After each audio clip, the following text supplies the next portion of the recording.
Ontem, debaixo de chuva, o estádio Beira-Rio realizou o último jogo da Copa do Mundo em Porto Alegre. Aliás, um jogo eletrizante, mostrando a garra do time vencedor da Alemanha, mas não o menor empenho da equipe da Argélia numa vitória decidida na prorrogação, já que o jogo havia terminado em empate. E foi sobre chuva em Porto Alegre, e frio também, que antes do jogo a gente podia notar alagamentos perto do estádio, faixas de cavaletes derrubados pelo vento intenso. A gente passava na rua e via, senador Paim, pessoas com guarda-chuva, o guarda-chuva virava, né, como quando nas grandes ventanias. Aliás, o vento forte, o frio e as tempestades têm sido a principal preocupação dos gaúchos, das autoridades públicas, especialmente da Defesa Civil do nosso estado, que está prestes a finalizar um levantamento sobre os graves estragos causados pelos temporais e pelo excesso de chuva. Até o momento, mais de 80 cidades do Rio Grande do Sul foram atingidas gravemente pela chuva. Nesta quarta-feira, amanhã, reuniões ocorrerão em Porto Alegre para discutir a forma de socorro imediato às vítimas das enchentes. Em Porto Alegre, sede da Federação das Associações de Municípios do Rio Grande do Sul, a FAMURS, mais de 60 prefeitos do norte do estado irão se reunir com o novo presidente da instituição, Sérgio Hermenegas, do PMDB de Tapejara. Tive a honra de estar presente na posse dele, para tratar dos impactos das chuvas nos municípios. Na manhã desta quarta-feira, às 11 horas, os prefeitos também pretendem ir ao Palácio Piratini para conversar sobre o mesmo grave problema com o governador do estado, Tarso Genro. Os representantes da FAMURGS e alguns prefeitos virão também a Brasília nesta quinta-feira. Eles pretendem atualizar o secretário nacional de Defesa Civil, Adriano Pereira Júnior, sobre a grave situação dos municípios gaúchos atingidos pelas enchentes e alagamentos. Além da audiência no Ministério da Integração Nacional, os prefeitos devem relatar os impactos das chuvas a representantes do Ministério da Agricultura, Pecuária e Abastecimento e também Ministério do Desenvolvimento Agrário. Vale lembrar que, em casos como esses, o aporte de recursos federais é fundamental para que as prefeituras em situação de calamidade, que dependem de auxílio para solucionar esses problemas, hoje sociais e também econômicos, como casas alagadas, pontes destruídas, estradas bloqueadas e plantações inundadas. Teve gente muito pobre que perdeu praticamente tudo que havia amealhado, conquistado ao longo da sua vida. Trabalhadores, modestos operários, e ver aquilo com muito sofrimento indo embora com a enxurrada e com aquela enchente. Desde a última semana, o Rio Grande do Sul, senador Simão, senador Paim, tem sido atingido fortemente por essas tempestades. Só na capital, em Porto Alegre, choveu, segunda-feira, mais de 18 milímetros em algumas horas, segundo dados do Instituto Nacional de Meteorologia, o INMET. Nesse fim de semana, também, quando estive no Rio Grande do Sul, os impactos da chuvarada eram visíveis. Desabrigados, desalojados, estradas e pontes bloqueadas, impedimentos para a ida das crianças às escolas e perdas irreparáveis na produção agrícola. Conversei com vários prefeitos e coloquei meu gabinete à disposição desses municípios que estão em situação de calamidade e de risco. Entre as cidades mais atingidas estão Frederico Westphalen, administrada pelo prefeito Roberto Felim Júnior, o Betinho, São Jerônimo, sob o comando do prefeito Marcelo Schneider, o mais conhecido, o prefeito Pata, o Rio dos Índios, também do prefeito Salmo Dias de Oliveira, Porto Mauá, prefeito Guerino Pissoni, Iraí, do prefeito Volmir Bielski, e também outros municípios igualmente afetados. Em Iraí, por exemplo, município que completa hoje 81 anos, na divisa do Rio Grande do Sul com Santa Catarina, a ponte que passa sobre o Rio Uruguai foi completamente interditada e não há previsão para liberação. Localizado no norte do estado, esse município decretou situação de calamidade pública já na sexta-feira. Iraí foi afetada pelas cheias dos rios Uruguai e do Mel, que obrigaram 1.400 pessoas a deixarem suas casas.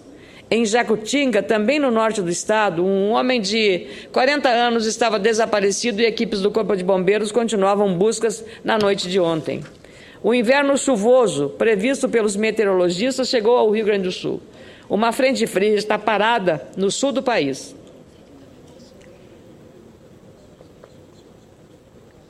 A chuva deu uma trégua no dia de hoje, com tempo um pouco mais seco nas regiões noroeste e oeste do estado.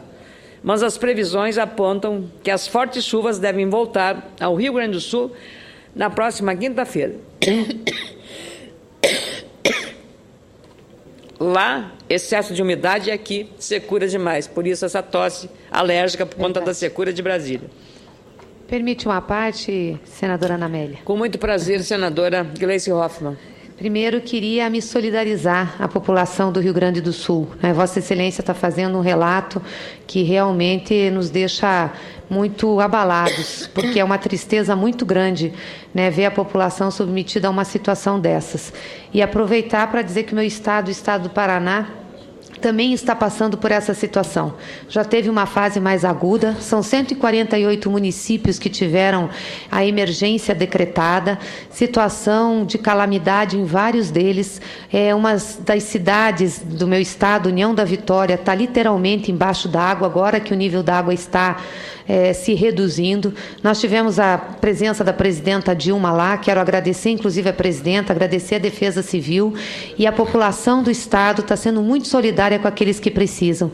Então eu também queria registrar aqui a minha solidariedade a toda a população do Paraná, reforçar a solidariedade que Vossa Excelência está externando à população do Rio Grande do Sul, e isso mostra que cada vez mais nós temos que fortalecer as nossas defesas civis, que são socorros, e a gente tem acompanhado esse trabalho em nível nacional, mas também cada vez mais fazer a prevenção, obras de prevenção, retirar as pessoas dos lugares que não são seguros, melhorar a situação de pontes e estradas. Esse é um desafio de todo o país, senadora Ana Amélia. Então, tenho certeza que Vossa Excelência, como uma pessoa que sempre está muito preocupada com o seu estado e com o país, tem nesse tema um tema importante e de prioridade. Então, queria só manifestar minha solidariedade ao povo do Rio Grande do Sul e manifestar novamente minha solidariedade ao povo do meu estado, o estado do Paraná.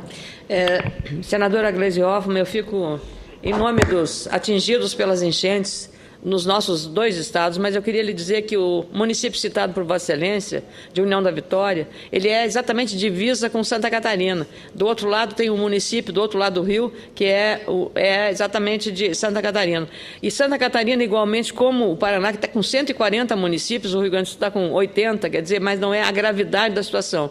E concordo plenamente com Vossa Excelência na questão da prevenção. Nós tivemos um município, que é o município de São Jerônimo, que são dois rios que se encontram, se cruzam, e o prefeito Marcelo conseguiu preventivamente fazer com um trabalho junto com a Defesa Civil e com a comunidade, tentar minimizar o que viria a ser uma tragédia, com as pessoas saindo das suas casas e salvando o seu patrimônio que pudesse salvar antes que chegasse a enchente. Então, essas medidas preventivas são fundamentais, eliminar as áreas de risco de desmoronamentos e também de um rio onde passa, e que normalmente com uma chuva dessas, ela vai se canalizando, os rios se entrecruzam, e isso agrava, porque chuva demais num lado e juntado com a outra, que também é um volume maior de chuvas, acaba agravando enormemente a situação, com problema de até risco de morte de pessoas que são afogadas, são carregadas pela correnteza. Então, eu queria agradecê-la muito e quero pedir também à senhora que nas ações junto ao Ministério da Integração Nacional, onde está centralizada a Defesa Civil Nacional, Federal, e e que a gente possa, com rapidez, que o Ministério, e agora também estamos num período eleitoral, mas isso é calamidade, é situação de emergência, de alto risco. Então, que haja liberação dos recursos, mas isso vai depender dos relatórios que as prefeituras trouxerem para cá, do Paraná, de Santa Catarina e do Rio Grande do Sul. Mas agradeço muito em nome da população atingida. Eu penso que a solidariedade é um gesto importante na impossibilidade que nós tenhamos, com as nossas próprias mãos, de resolver um problema tão grave quanto esse. Os dados apurados até agora, na fase mais crítica das enchentes ocorridas nos últimos 5 dias no Rio Grande, apontam que o número de desabrigados já passa de 11.500 desabrigados. No início da tarde de ontem, 7.600 pessoas continuavam desabrigadas. As estradas que foram interrompidas em mais de 20 pontos com quedas de barreiras, buracos e água na pista, tiveram 17 bloqueios. O excesso de precipitações no estado também preocupa os agricultores. Além dos transtornos causados nas rodovias que escoam a produção, as enxurradas ameaçam a safra de trigo. Já em atraso, o plantio da principal cultura de inverno corre o risco de extrapolar o zoneamento agrícola de risco climático e aí prejudica a tomada dos financiamentos pelos agricultores. É o período estabelecido pelo Ministério da Agricultura para a semeadura no Rio Grande do Sul. Fora desse prazo, o produtor fica por conta do risco e não consegue acessar, como eu disse, o crédito e tampouco o seguro rural. Diante do cenário atual, os agricultores comentam que será preciso solicitar a ampliação do prazo do zoneamento para a safra de trigo, que se encerra no dia 31 de julho. Outras culturas também sentem os impactos negativos causados pelo excesso de água. Muitas plantações estão há mais de 10 dias debaixo d'água, prejudicando a retomada do plantio. Além disso, as tempestades provocaram erosão do solo e arrastaram os nutrientes e os fertilizantes, deixando rastros de destruição sobre os campos gaúchos e as lavouras que estavam iniciando o seu plantio. Por isso, esse apelo eu faço ao Ministério da Agricultura para que leve em consideração que será um duplo prejuízo. O prejuízo de perderem tudo e de não terem a chance de recuperar o plantio para ter uma receita com a colheita desse produto do cereal que é tão importante para toda a economia do nosso estado. Informações da Defesa Civil, dos Serviços de Meteorologia, da Polícia Rodoviária Federal e do Comando Rodoviário da Brigada Militar indicam que outros municípios do sul do país também foram afetados pelo excesso de chuva. Até agora, incluindo os municípios de Santa Catarina, mais de 50 mil pessoas, e do Paraná, como revelou aqui a senadora Gleice Hoffmann, mais de 50 mil pessoas tiveram que deixar suas casas por causa das intensas chuvas. As precipitações que atingem a região sul nos últimos dias também provocaram cheias de rios e quedas no fornecimento de energia. As áreas mais afetadas são as regiões de fronteira ou divisa entre Santa Catarina e Rio Grande do Sul e, como eu disse, Santa Catarina e também o Paraná. O número de desabrigados e desalojados aumentou muito nas últimas horas, de acordo com as defesas civis dos 2 estados e também do próprio Paraná. Em Santa Catarina, passou de 1.600 para 40 mil. Nos 2 estados, 93 municípios já foram afetados pelas chuvas e mais de 40 estão em situação de emergência. Só no Rio Grande do Sul são 25 cidades em situação de emergência, portanto, em calamidade. Uma em calamidade. Ao menos 8 rodovias catarinenses tiveram trechos interrompidos devido a deslizamentos e quedas de barreira. No Rio Grande do Sul, trechos de 16 rodovias foram bloqueados. A distribuição de água e de energia também está prejudicada. Em Chapecó, a 550 quilômetros de Florianópolis, lá em Santa Catarina, uma das cidades mais afetadas no sudoeste catarinense, o abastecimento de energia foi interrompido de forma preventiva em alguns bairros durante o fim de semana. Segundo o Centro de Informações de Recursos Ambientais e de Hidrometeorologia de Santa Catarina, apenas nos últimos dias choveu o volume esperado para 3 meses. Aí se pode avaliar e dimensionar a gravidade da situação. A intensidade das chuvas diminuiu nos estados ontem e deve continuar perdendo força nos próximos dias. Tomara que assim continue. Ainda assim, espero que essa grave situação seja normalizada no sul do país e que as providências do setor público cheguem a tempo de evitar mais danos e prejuízos. Eu queria renovar aí a solicitação para que o Ministério da Integração Nacional tenha essa responsabilidade e consiga sem burocracia, liberar os recursos necessários e ajuda com apoio à população atingida. Agora, não menos importante para encerrar este pronunciamento que estou fazendo, eu queria fazer um registro de agradecimento, meu caro senadores, nossos visitantes, acho que são os agentes de segurança dos municipais, agentes municipais, os guardas municipais, muito obrigada pela presença aqui nesta tarde. Mas eu queria hoje, antes de encerrar esse pronunciamento, senador Paulo Paim, fazer um agradecimento, em especial ao secretário de Ciência, Tecnologia e Insumos Estratégicos do Ministério da Saúde, o secretário Carlos Gadelha. Hoje foi confirmada, por meio da publicação do Diário Oficial da União, a Portaria 24, de 27 de junho de 2014, a incorporação do medicamento Fingolimod, utilizado para o tratamento da esclerose múltipla, conhecida como ELA, na lista do Sistema Único de Saúde. A esclerose múltipla é uma doença autoimune que afeta gravemente o cérebro e a medula espinhal. Essa demanda pela liberação desse medicamento contou com o integral apoio do meu gabinete. Chegou ao nosso conhecimento por meio de um documento que recebemos da Associação dos Portadores de Esclerose Múltipla de Santa Maria e região do Rio Grande do Sul, assinado pela diretora de comunicação da entidade, Márcia Denardim. A partir desse momento, foi feito contato com o secretário Carlos Gadelha para que ocorresse a incorporação desse medicamento, o Fingolimod, na lista do SUS. Conforme nos relatou a Márcia Denardim, é uma decisão de extrema relevância e que atende à antiga batalha desses pacientes. Segundo informações da entidade que representa os pacientes portadores da esclerose múltipla, a principal forma de tratamento no Brasil é, atualmente, por injeções. Porém, muitos pacientes têm dificuldade de locomoção e as injeções exigem cuidados extras de armazenamento, manuseio e administração, além de causarem efeitos colaterais. O Fingolimod representa, portanto, uma importante alternativa às injeções.